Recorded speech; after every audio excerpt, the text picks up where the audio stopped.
It's the Corsair Cup, and spawning here in the top left side of the map. Honestly, to my surprise, down one of the series, it's going to be the red Zerg player, Symbol. In the bottom right, as the blue Terran, it is aLive. Staying true to his name with the last game. Yeah, Now, staying alive. I do want to quickly just take the start of this game to do a small amount of advertising, guys. If you are here on twitch.tv/BaseTradeTV, make sure to scroll down to the info tab down below. We're actually redoing this, so we're going to have pretty new graphics in the very near future, but the things I'm making and hoping you look for the most are at the very bottom with the Corsair gear list. What's really cool about it is that's all the gear I use, and ZombieGrub uses, the Void headset, the keyboard, the mouse mat, you name it. They're all available for sale through Corsair, and unfortunately, we don't have any cool promo codes to offer, and if you want to support the channel, just going through those links to purchase your gear is probably the best way to do it. Now, this is the first ever Corsair Cup. I'm not exactly expecting to sell people on buying their products yet, but they are going to be doing 4 of these a month with us, and hopefully you guys will be able to check out and enjoy their stuff. And ideally, this is not a promise, but we should be getting some gear from them, I think, next month to give away to you guys as well. So, if no other reason, check out that gear list just to see what you could potentially win. Again, we've been sponsored by Corsair for like 3 days, guys, and I couldn't be more happy. It's awesome. I love that the bar down here is filled out as well. I guess the other guys that recently picked this up, just worth shouting out Yord as well. They've got a temporary sale. It's normally just 5% off your purchase, but $20 off any watches you buy up until Christmas. And, of course, they have a live counter on their website showing just how much money we've raised towards the next big Yord show match / big tournament. We've managed to sell 1 watch so far, so already about $20 into that pot, which is awesome. Quite nice watches. Yeah. Mine just sits next to my bed because I feel so bad wearing it inside. I'm like, I'm just going to scuff it or something, but I wear it in public a lot. Oh, yeah. Yeah, I save it for occasions. I bought my dad one, though, and he wears it. Actually, BlizzCon, I was surprised. A lot of people were really interested just to try it and feel it and see how light it was. Anyways, I don't know. We'll do a tournament for them and advertise them later. We are, of course, getting into the game, and it's worth noting that aLive is going for 3 racks, but not in like a weird Reaper fashion. This is after his command center comes down. So this is like the first 3 racks opening we've had that are just Marines in his own base. Yeah, it makes it weirder than a Reaper opener. Reaper openers, Reaper proxies on Preon Terrace, not too uncommon. Especially if Zerg is the one to pick it, because you think they're going to get the gold base, so you want to kill them early, that type of deal. But to see 2 racks is just immediately after your second command center finishes up is, well, obviously it's going to be a 2-base build, but didn't start off with the Hellions first, might alert Symbol to, hey, something odd is going on. If you see Hellions, you might think Hellbats, you might think Liberators, sure, but if you don't see Hellions, then your mind has to immediately go to some type of earlier push, which can be even deadlier than just harassments. Can actually end the game if you're not prepared for it. Well, I guess I'm just doing some thinking here.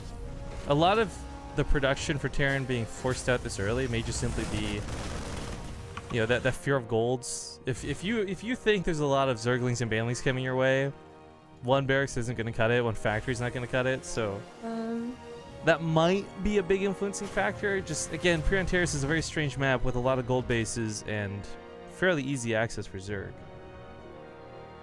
So, Preon Terraces is not in the Asian server. Or, sorry, not Preon Terraces. The new map is not on the Asian server. Purified Forge is not? Yes. That's what we're being told. Oh, awkward. It's supposed to be. Awkward. Okay, just make it Lyralac again, I guess. Ew. I'll speak with Avex about it. I know he was editing it for textures, so when he republished it, he may not have actually published it to Korea last night or something. That could be a problem. Yeah. We'll speak with Avex. We do actually want to promote good maps out of community map makers, folks. And I said this yesterday while we were talking about show matches, and just to bring it up again, if we know we're not exactly on the cusp of doing a Team Liquid map contest that's going to send a map to the ladder of WCS Season 1, but we do want to get some better maps because all the maps we have, this one especially, are kind of not good. And if we can promote map makers to our own tournaments, I absolutely would love to. So that's why we're doing Purified Forge. But we'll talk more about that afterwards. Hellions almost get some sweet shots off of the drones, but they do get cleaned up. Nice lings and nice queens at a symbol. So a bit of a waste of Hellions. Honestly, it was surprising he got any because of the build opener, but I guess found it in him to switch that reactor. Like, for a minute, it was kind of odd to see those Hellions. Switch it back to a tech lab, though. So getting those tanks now. Is still on 2 base, 2 more barracks on the way, medevacs on the way too, timing up with stim pretty nicely. So they won't have combat shields. This is a build that you could use in Heart of the Swarm too. It's of course a little different in Legacy of the Void. But combat shieldless drops or a frontal push, depending on what you wanted to try and do with it. Obviously, if you drop it, it's still a potential they won't see it. Like they haven't scouted the build, and then they won't see the drops. And games have ended this way. They get right into the main base, and there's just no banelings already made. So they're just kind of taps out. Okay, and the official ruling is we're just going to put Lyrilat Crest back in for this one, guys. Apologies on this for anyone hyped about seeing it because you saw it yesterday. I also want to see some Purified Forge action, but we're not going to get to see it today, sadly. Well, this is kind of what I was talking about. There aren't any banelings made, but there are roaches and more lings on the way. Could try and target down, well, a lot of things. The Evo Chamber is upgrading, so goes for that first. Could have probably gotten the lair if he had really committed all of his units. He's gonna focus it down instead of take the fight. Nice snipe. That's gonna buy some time. Because Symbol, of course, doesn't exactly have a large standing army. He doesn't have that many Zerglings to turn into banelings. Mm-hmm. This really helps. He also scouted that it was roaches and lings, which is a little telling. I mean, if this was going to be a long game, you would have seen a spire, and that might have been, you know, another structure you try to target down. But seeing lings and roaches, especially with Symbol, who did this a lot in Heart of the Swarm, a ling, baneling, ravager combination sort of all in would be quite likely. Well, maybe another snipe here on the left side. Oh, that's very important. I mean, Symbol will be at one point limited by gas, depending on how many banelings he makes, but having 2 gold bases would have been so useful for the ling reinforcements whenever he did end up doing his push. Like, the spawning pool being down is bad enough. It's finally back up and he's producing more lings, but losing that base should never have happened, Zombie Grove. Oh my god. Symbol was really just... He's flopping all over the place. Main base is going to fall apart once again as well. This drop doesn't even get fully cleaned up. I think I was gonna say... aLive's about to 2-0 this. He was moments away from, like getting an army, basically. Like, he was moments away from being completely prepared with a huge army, enough to certainly spread around, to easily push the drops back, maybe take like some drone damage. But he was attacked just before it, you know, as he was getting the lings, as his Roach Warren finally finished. And it's really working out quite well for aLive. Now, Symbol still has one hope in that he could do a very big push and potentially get on top of production. That's always kind of the last hope against Terran, but that army is scary, and it can be picked up in medevacs. As he sees the banelings, he might want to go ahead and pick up the medevacs. Oh, I didn't realize there was tanks coming with this push. All right, then.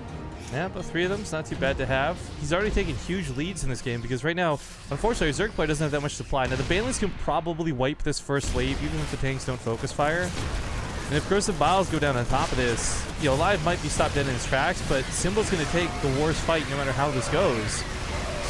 Yeah, spread on the backside, focuses down some of the banelings. Good splits out of aLive, takes out most of the banelings. Unfortunately, will lose the army as predicted, but this costs Symbol so much money to defend. Well, aLive making a bit of a mistake here, rallying to the middle of the map. That should definitely be back at home. It could have been worse. Yeah, but he's not done yet. More drops coming towards the main. And with all these extra medevacs, these Marines are each going to have a healer, which will be nice.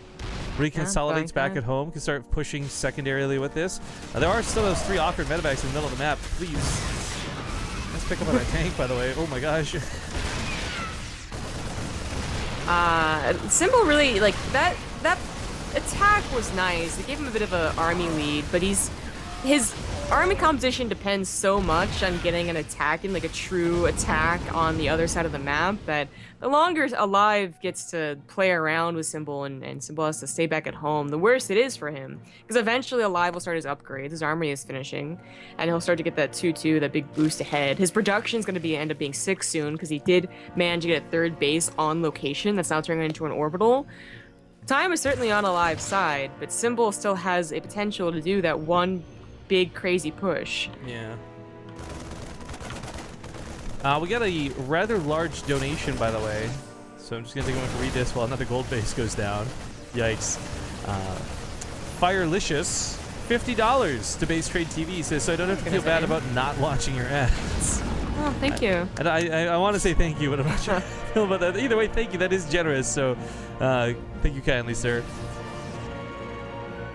Man, so when I said earlier that I thought aLive was on the cusp of winning this game, I really thought this was going to be very quickly over following all these base snipes. But while this is taking longer and Symbol looks like he has a nice supply lead, I'm still feeling really good for aLive in this situation, despite his slower upgrades. Because he's not able to stop all these drops. He's always taking damage and then having to respond.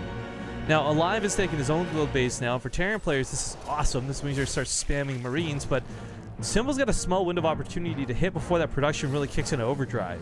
In fact, it's just starting that overdrive production right now, 8 Marines at a time. Exactly. He needs to just, the drop is going to be non-stop. You have nothing to stop it, all right? But you have to decide to just push and let your bases die and hopefully do enough damage. And finally, Symbol decides to do that. His upgrades, the speed is all done for Zorges and the Banelings. And he might do it. Tanks. Marines, get inside that bunker, boys. It's raining outside. Get inside where it's safe. He's running out of protection for his Ravagers. Even though that push looks kind of strong, it's not strong enough. And he did, of course, lose his 4th base. Yeah, the gold base got remade while this, like, immediately after getting sniped, only to be picked off yet again. GG gets called and aLive. He's looking about as good as we expected here today as the 2-0 Symbol